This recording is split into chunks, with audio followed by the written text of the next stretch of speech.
Hello dear students, आज के class में हम लोग टॉपिक नंबर 6.12 कोलिजन टॉपिक को पढ़ेंगे। कोलिजन का शुद्ध हिंदी होता है टक्कर। अब कहने का मतलब है कि मान लीजिए आपके पास दो ऑब्जेक्ट है, एक ऑब्जेक्ट और दूसरा ऑब्जेक्ट। दोनों ऑब्जेक्ट अगर आपस में स्पर्श करे एक दूसरे से, वह स्पर्श किसी भी तरह से कर सकता है, एक दूसरे को टच करेगा तो टच करने के प्रोसेस को हम लोग बोलेंगे कोलिजन। मान लीजिए ये हमारा फर्स्ट ऑब्जेक्ट है जिसका मास मान लीजिए कुछ m1 है। ये हमारा सेकेंड ऑब्जेक्ट है जिसका मास मान लीजिए कुछ m2 है।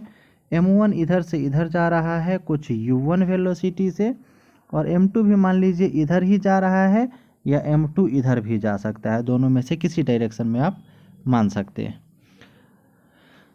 अब हम लोग कंसीडर कर ले रहे हैं कि m1 का वेलोसिटी u1 है और m2 का वेलोसिटी कुछ u2 है। m2 का वेलोसिटी कुछ u2 है।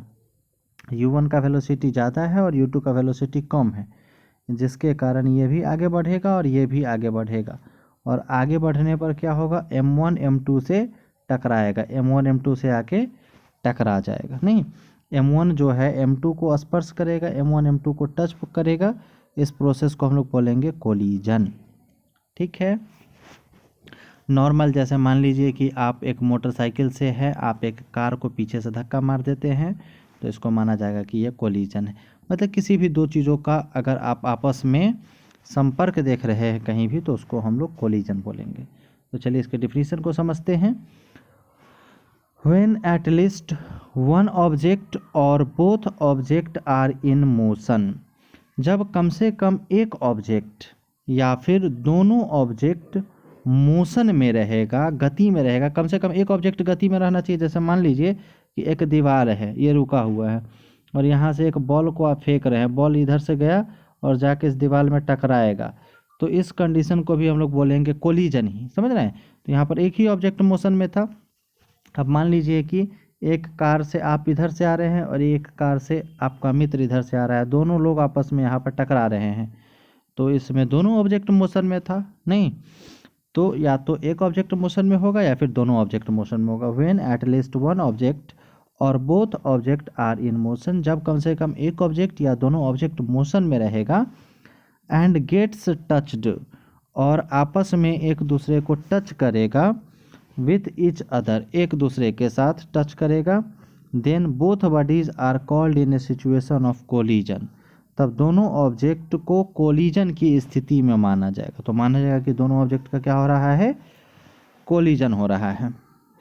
अब टाइप्स ऑफ कोलिजन, कोलिजन हमारा तीन तरह का होता है। फर्स्ट है इलास्टिक कोलिजन, सेकेंड है इन इलास्टिक कोलिजन और थर्ड है परफेक्टली इन इलास्टिक कोलिजन। देखिए इलास्टिक कोलिजन, तीनों को हम लोग बारी बारी से समझेंगे। इलास्टिक कोलिजन किसको बोलेंगे, जैसे मान लीजिए आपका एक रबर का टायर, दूसरा रबर का टायर, दोनों अगर आपस में टकराए, तो टकराने के बाद यहाँ पर साउंड क्रिएट नहीं होगा, या फिर यहाँ पर हीट एनर्जी क्रिएट नहीं होगा, यहाँ पर लाइट एनर्जी क्रिएट नहीं होगा। मतलब इस तरह का कोलिजन जो स्मूथ हो, जहाँ पर टकराने के बाद लाइट एनर्जी, चाहे हीट एनर्जी या फिर साउंड एनर्जी क्रिएट नहीं हो, उसको हम लोग कहेंगे इलास्टिक कोलिजन। जैसे मान लीजिए एक रबर के बॉल को दूसरे रबर के बॉल से अगर आप टकरा देते हैं, तो क्या माना जाएगा, वो इलास्टिक कोलिजन है। ठीक। अब इलास्टिक कोलिजन में क्या होता है, तीनों को बारी बारी से डिटेल में अलग से पढ़ेंगे, अभी हम ऐसे ही थोड़ा सा समझा रहे हैं। इलास्टिक कोलिजन में क्या होता है कि टोटल मोमेंटम कंजर्व्ड रहेगा। कंजर्वेशन ऑफ मोमेंटम आप लोग पिछले यूनिट में पढ़े थे। तो इलास्टिक कोलिजन में क्या रहेगा, टोटल मोमेंटम बिफोर कोलिजन और total momentum after collision conserved रहेगा। नहीं, फिर उसके बाद काइनेटिक एनर्जी भी कंजर्व रहेगा। काइनेटिक एनर्जी बिफोर कोलिजन और काइनेटिक एनर्जी आफ्टर कोलिजन भी कंजर्व रहेगा इलास्टिक कोलिजन में। जबकि इन इलास्टिक कोलिजन किसको कहेंगे, जब दो को चीज़ आपस में टकराएगा तो टकराने के बाद साउंड एनर्जी क्रिएट हो। मतलब आवाज़ नहीं देखते हैं, दो को चीज़ टकराता है तो आवाज़ आता है। जैसे मान लीजिए दो को कार टकराएगा तो क्या सब हो सकता है, बहुत ज़ोर का साउंड आ सकता है, मतलब जो काइनेटिक एनर्जी है वो कुछ बर्बाद होकर साउंड एनर्जी में कन्वर्ट हो सकता है, या फिर दोनों टकराएगा तो दोनों फ्रिक्शन के कारण, घर्षण के कारण उसमें से कुछ स्पार्क निकल सकता है, कुछ चिंगारी टाइप का निकल सकता है, तो उस कंडीशन में हमारा लाइट एनर्जी में भी कन्वर्ट हो सकता है। दोनों के टक्कर के बाद हीट प्रोड्यूस होगा नहीं, तो हीट एनर्जी में भी कन्वर्ट हो सकता है। तो इस तरह के कोलिजन को हम लोग कहेंगे इन इलास्टिक कोलिजन। अब परफेक्टली इन इलास्टिक कोलिजन क्या है?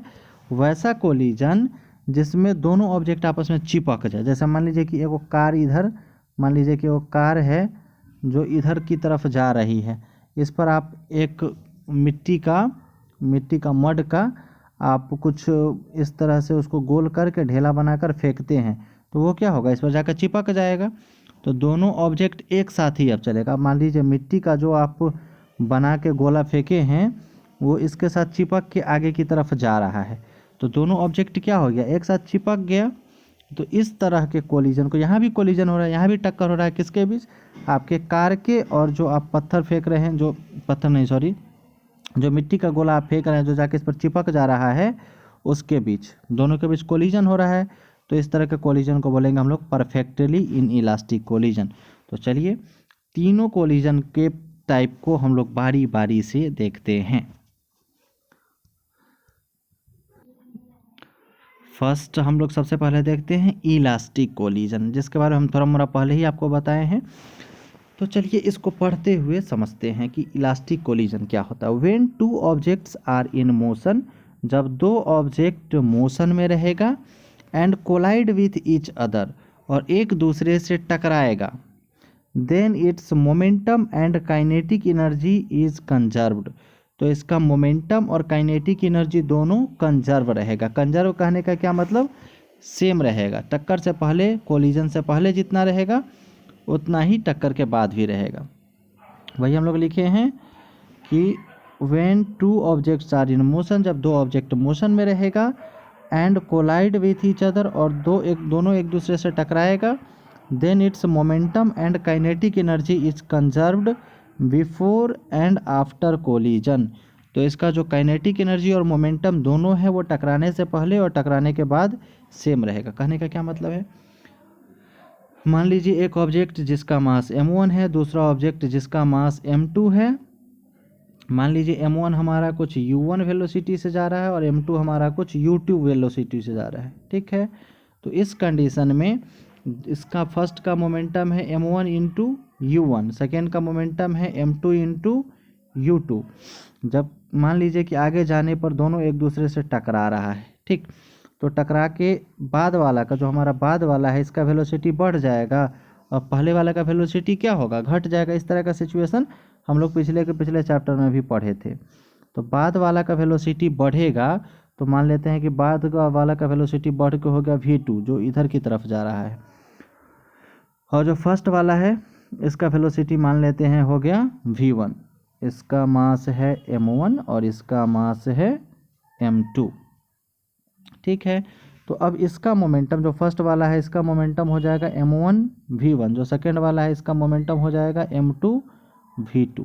नहीं, अब इस कंडीशन में इसका कहना है कि टोटल मोमेंटम बिफोर कोलिजन जो है, दोनों मतलब इसका मोमेंटम प्लस इसका मोमेंटम, दोनों को मोमेंटम का जो जोड़ है वो बराबर है टोटल मोमेंटम आफ्टर कोलिजन का। टोटल मोमेंटम जो है आफ्टर कोलिजन इस दोनों के सम के जोड़ के बराबर है। फिर कहना काइनेटिक एनर्जी भी सेम है। तो काइनेटिक एनर्जी कहने का क्या मतलब? हाफ mv² फॉर्मूला होता है। तो v के बदले यहाँ पर u1 है और मास के बदले m1 है, तो m1 u1 का square plus half m2 u2 का स्क्वायर बराबर रहेगा इधर हाफ मास m1 है और वेलोसिटी v1 का स्क्वायर है, और प्लस सेकेंड का है हाफ मास m1 और m2 और v2 का स्क्वायर। मतलब kinetic energy total before collision जितना है, आफ्टर कोलिजन भी उतना ही है। उम्मीद है आप लोग इस चीज़ को समझ रहे हैं। जो बात यहाँ पर लिखा हुआ है कि काइनेटिक एनर्जी कोलिजन से पहले जितना रहेगा, कोलिजन के बाद भी काइनेटिक एनर्जी उतना ही रहेगा, और मोमेंटम भी कोलिजन से पहले जितना रहेगा, कोलिजन के बाद भी उतना ही रहेगा। ऐसा किस में होगा? इलास्टिक कोलिजन में, ठीक। फिर इसी बात को आगे हम लोग कंटिन्यू किए हैं। This type of collision is called elastic collision. जब दो ऑब्जेक्ट मोशन में रहेगा, दोनों एक दूसरे से टकराएगा और टकराने के बाद अगर इसका मोमेंटम और काइनेटिक एनर्जी सेम रहेगा टक्कर से पहले और टक्कर के बाद, तो इस तरह के कोलिजन को हम लोग कहेंगे इलास्टिक कोलिजन। ठीक। There is a no heat, sound and light type of losses in this collision.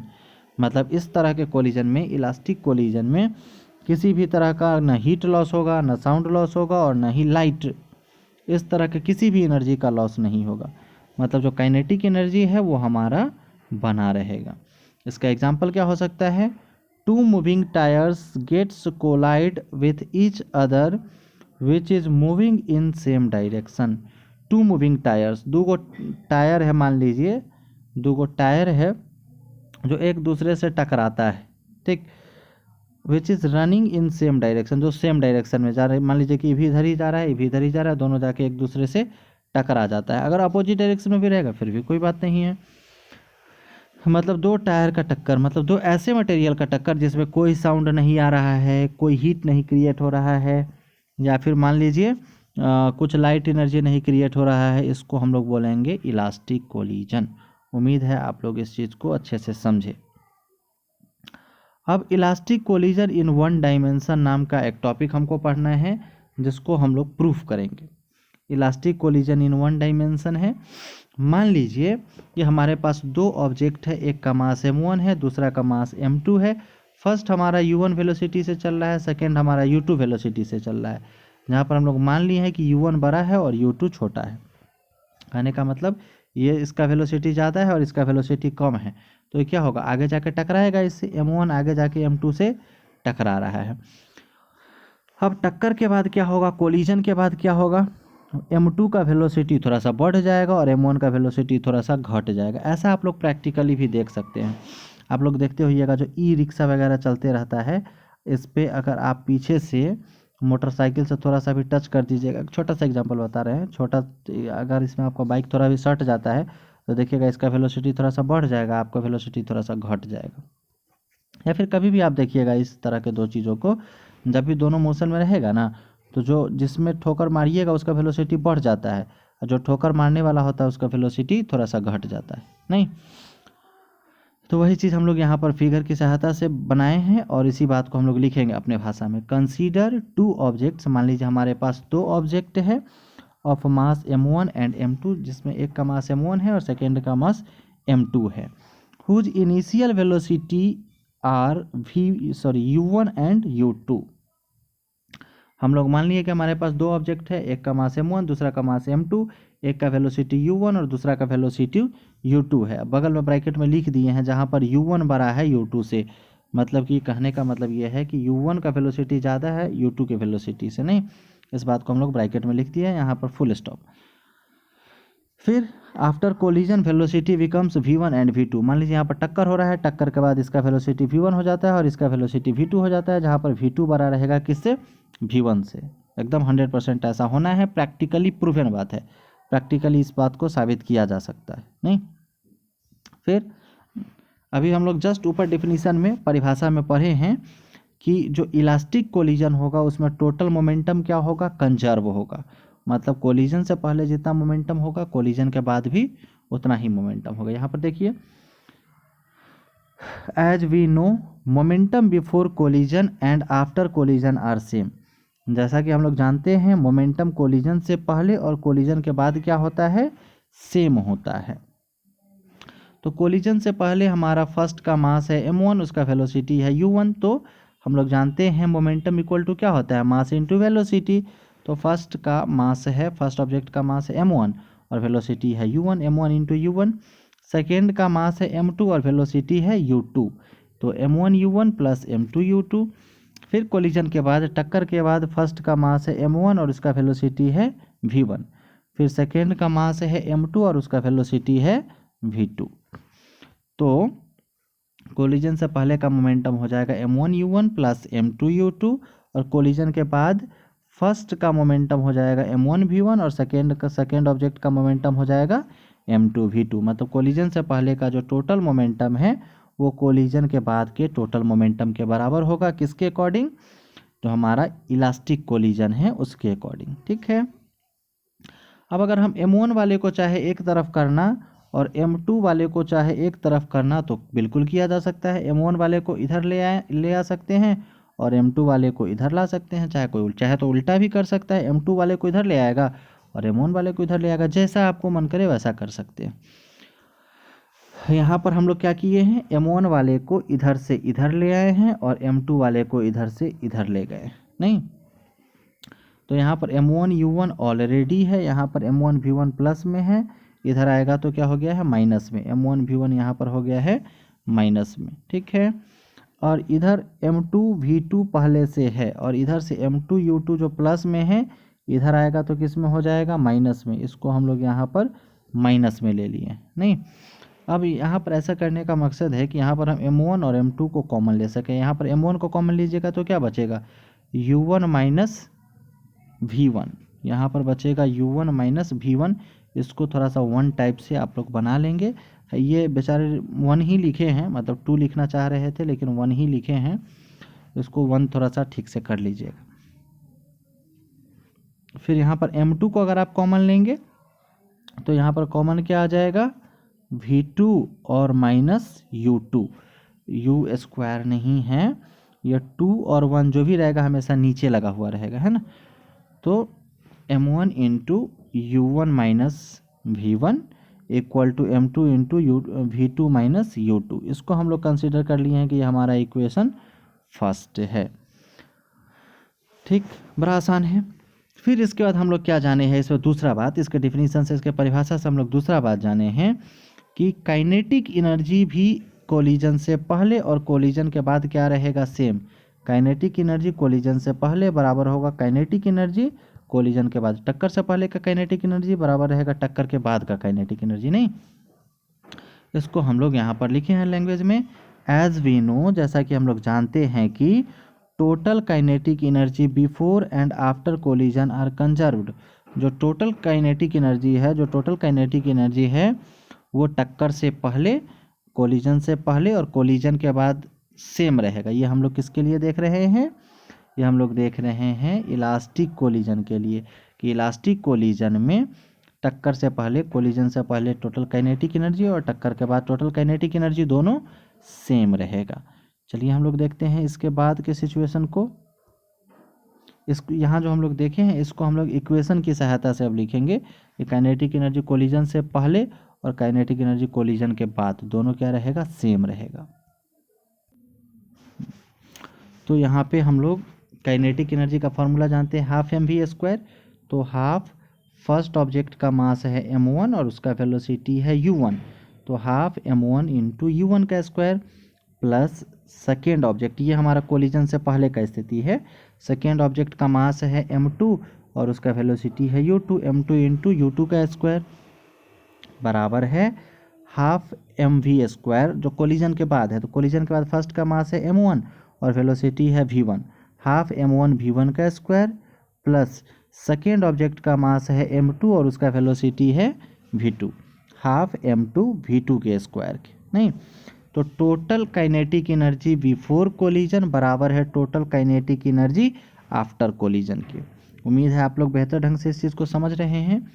1/2 इसमें भी है, इसमें भी है, इसमें भी है, इसमें भी है, तो कॉमन लेके 1/2 को हम लोग कटा सकते हैं। 1/2 को अगर कटवा दीजिएगा, कैंसिल करवा दीजिएगा, तो आपके पास बचेगा m1 u1 का स्क्वायर प्लस m2 u2 का square equal to m1 v1 का स्क्वायर प्लस m2 v2 का स्क्वायर। नहीं, अब यहाँ पर भी हम क्या करेंगे, m1 वाले को एक तरफ, m1 वाले को एक तरफ और m2 वाले को एक तरफ। नहीं, तो हम क्या कर सकते हैं, m1 वाले को इधर से उठा के इधर ले आएंगे और m2 वाले को इधर से उठाकर इधर ला देंगे। तो चलिए, इधर हमारे पास m1 u1 का स्क्वायर पहले से है और इधर से m1 को इधर लाइएगा तो क्या हो जाएगा, यहाँ पर m1 v1 का स्क्वायर और यहाँ से m2 u2 के स्क्वायर को उठा के यहाँ पर लाइएगा तो माइनस में आ जाएगा, माइनस m2 u2 का स्क्वायर। बहुत बेसिक कैलकुलेशन है, 6, 7, 8 में इस तरह का आप लोग कैलकुलेशन करते होंगे, बड़ा आसान है।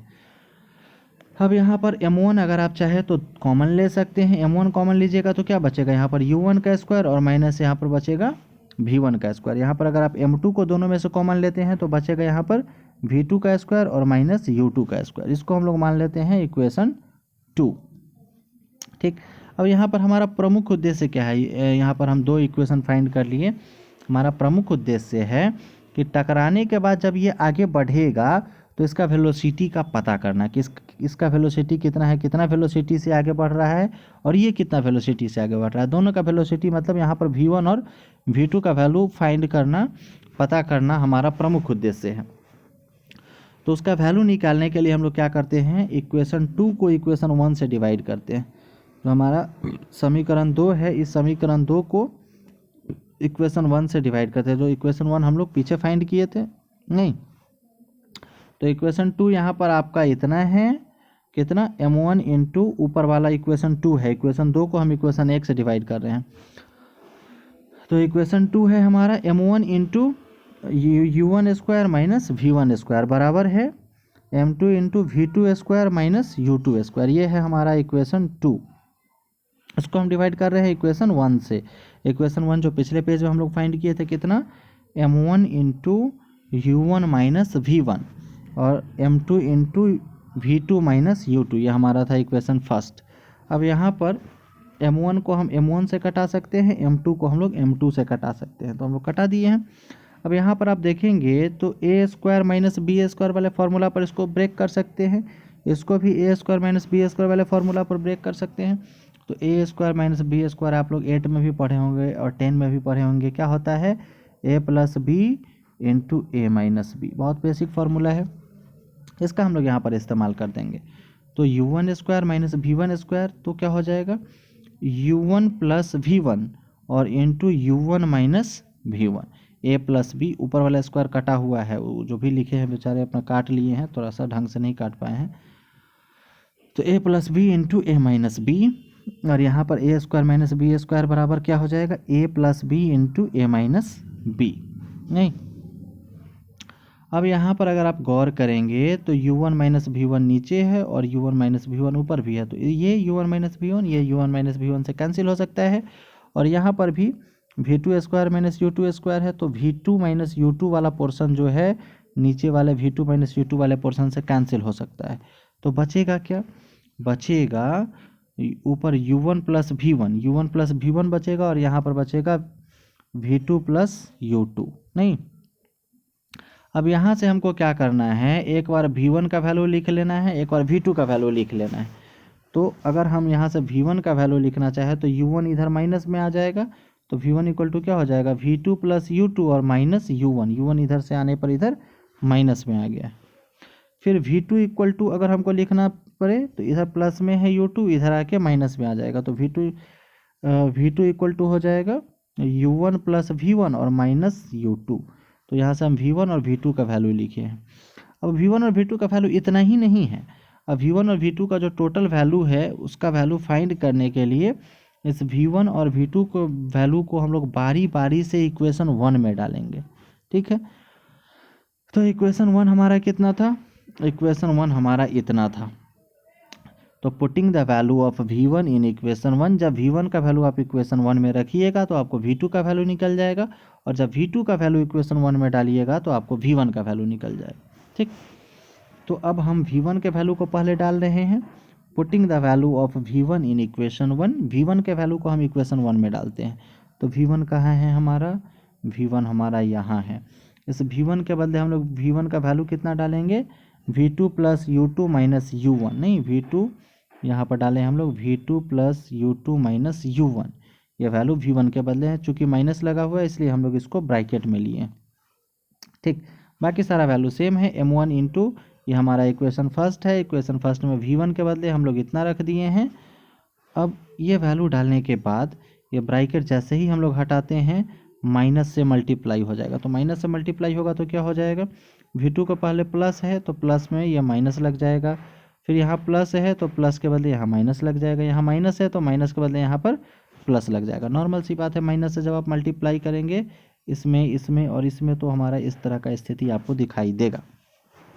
नहीं, फिर है अब आप M1 से इसमें मल्टीप्लाई करना चाहेंगे। अब देखिए कुछ जुटने कटने वाला है तो आप इसको जुटा घटा सकते हैं, नहीं तो M1 से पहले हम लोग मल्टीप्लाई कर देते हैं, M1U1 फिर माइनस M1V2 फिर M1 इंटू U2, जिसके पीछे जो सिंबल है माइनस है तो माइनस डाल दीजिए, प्लस है तो प्लस डाल दीजिए, माइनस है तो माइनस डाल दिया, फिर M1 इंटू U1, प्लस में है तो प्लस में डाल दीजिए, M1 इंटू U1। बहुत बेसिक कैलकुलेशन है, इस तरह कैलकुलेशन आप बहुत किए होंगे, बहुत आसान कैलकुलेशन। M1 से चारों में हम लोग मल्टीप्लाई कर दिए हैं, प्लस वाले के पीछे प्लस, माइनस वाले के पीछे हम लोग माइनस डाल दिए हैं, ठीक है। फिर इधर हमारे पास है M2V2, इसको भी मल्टीप्लाई कर दिए हैं आपस में, M2V2 माइनस M2U2, इसे माइनस था तो माइनस डाल दिए हैं। अब यहाँ पे आप देखेंगे कि M1U1 एक यहाँ है और M1U1 एक यहाँ है, दोनों प्लस में है, तो दोनों को जोड़ेंगे तो 2 बार हो जाएगा, नहीं तो यहाँ पर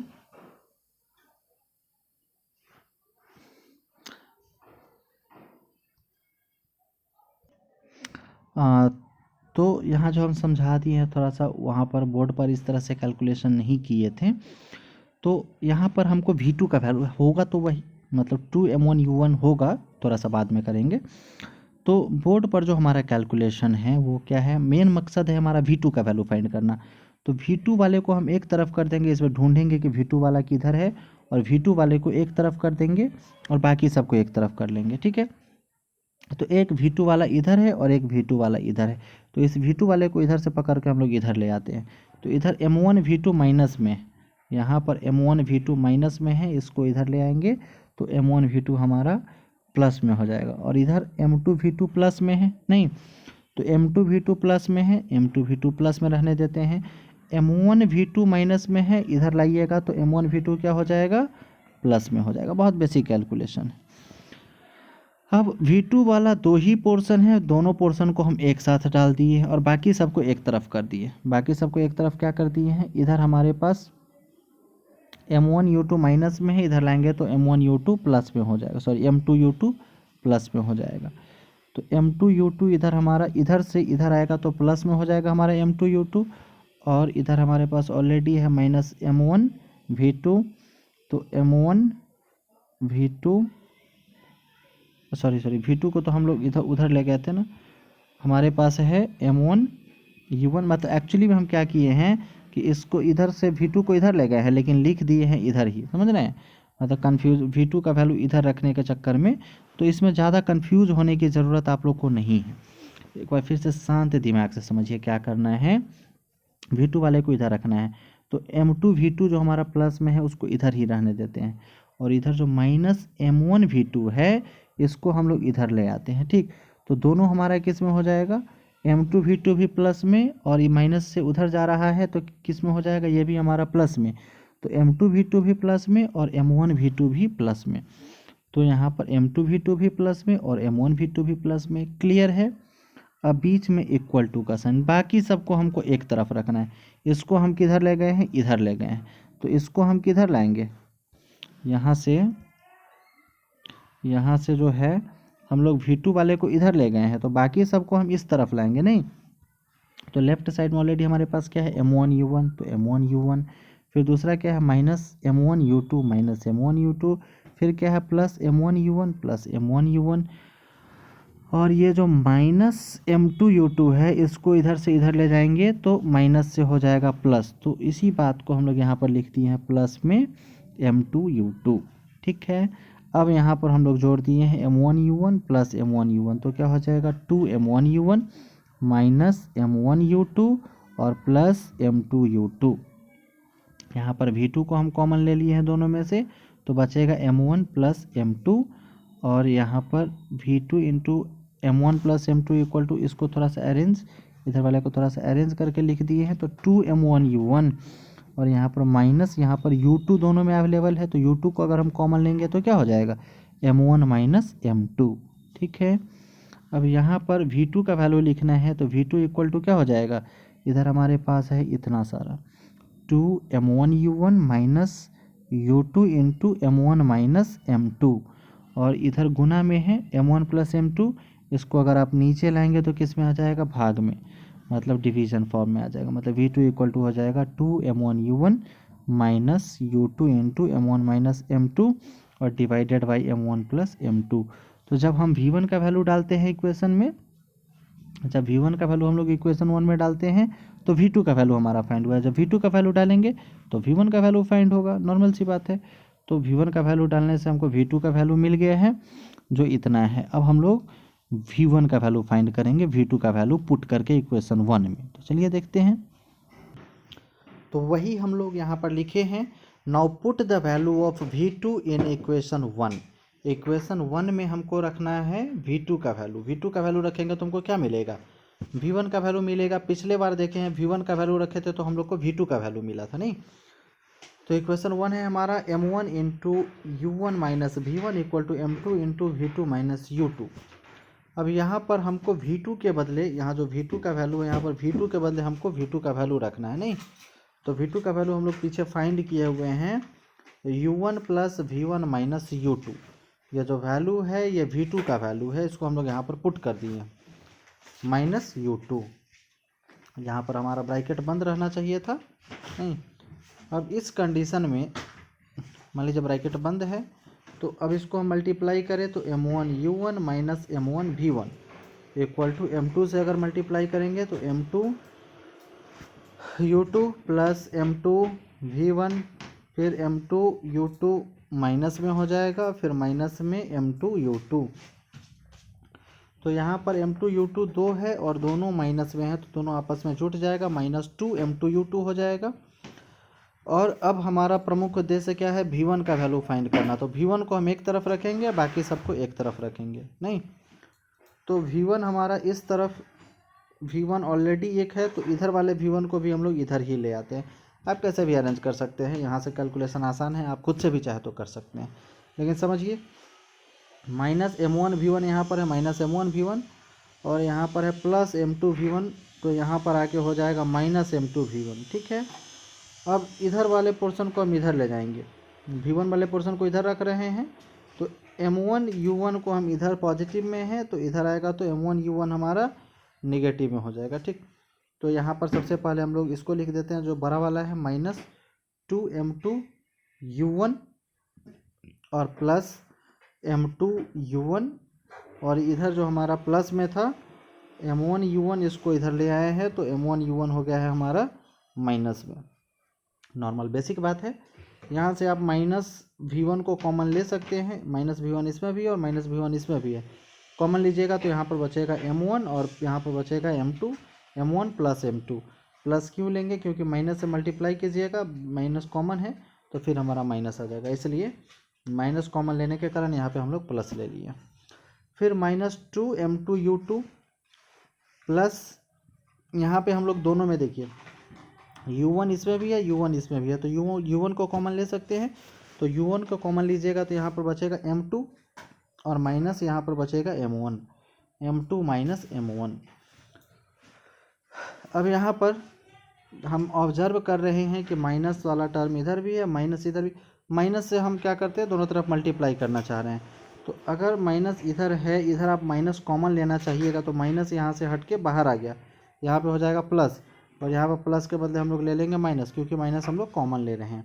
कॉमन लेने का क्या उद्देश्य है, माइनस को माइनस से कटा के प्लस कर देंगे और इधर हमारे पास बचेगा 2 M2 U2 minus U1 into M2 minus M1, ठीक है।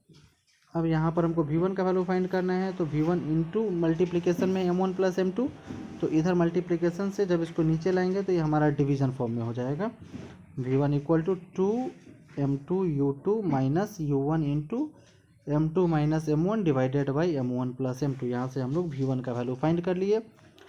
दोनों जो हम लोग फाइनली V1 और V2 का वैल्यू फाइंड किए हैं, इस दोनों को आप याद रखेंगे, ये इम्पॉर्टेंट फार्मूला में से कॉम्पिटिटिव एग्ज़ाम के हिसाब से। इस पे बेस्ड हम लोग एक क्वेश्चन को सॉल्व करते हैं, जो फार्मूला अभी हम लोग V1 और V2 का फाइंड किए हैं, इस पे आधारित क्वेश्चन है। If two objects of mass 40 kg and 45 kg are moving with initial velocity of 90 km/h and 72 km/h। First object है जिसका मास कितना है 40 kg, सेकेंड ऑब्जेक्ट जिसका मास कितना है 45 kg, और दोनों कितना वेलोसिटी से मूव कर रहा है, फर्स्ट वाला मूव कर रहा है 90 kilometre per hour second move कर रहा है। ये हमारा U1 हो गया, ये हमारा U2। U2 है हमारा 72 किलोमीटर पर आवर। ठीक है, अब दोनों आगे जाके क्या होगा, इसका वेलोसिटी ज़्यादा है 90 किलोमीटर पर आवर है, इसका 72 किलोमीटर पर आवर है। आगे जाके दोनों आपस में टकराएगा और कोलाइड करने के बाद इसका वेलोसिटी थोड़ा सा बढ़ जाएगा, इसका वेलोसिटी थोड़ा सा घट जाएगा। मान लेते हैं बाद वाला का वेलोसिटी V2 है और फर्स्ट वाला का वेलोसिटी V1 है। यही V1 और V2 का वैल्यू हमको फाइंड करना है, जिसके लिए हम फार्मूला ऑलरेडी जानते हैं। ठीक, तो पहले हम लोग U1 और U2 का वेलोसिटी फाइंड कर लेते हैं ऐसा यूनिट में, मतलब मीटर पर सेकेंड में। तो आप जानते हैं किलोमीटर पर आवर को मीटर पर सेकेंड में कन्वर्ट करने के लिए 5/18 से आप मल्टीप्लाई करते हैं।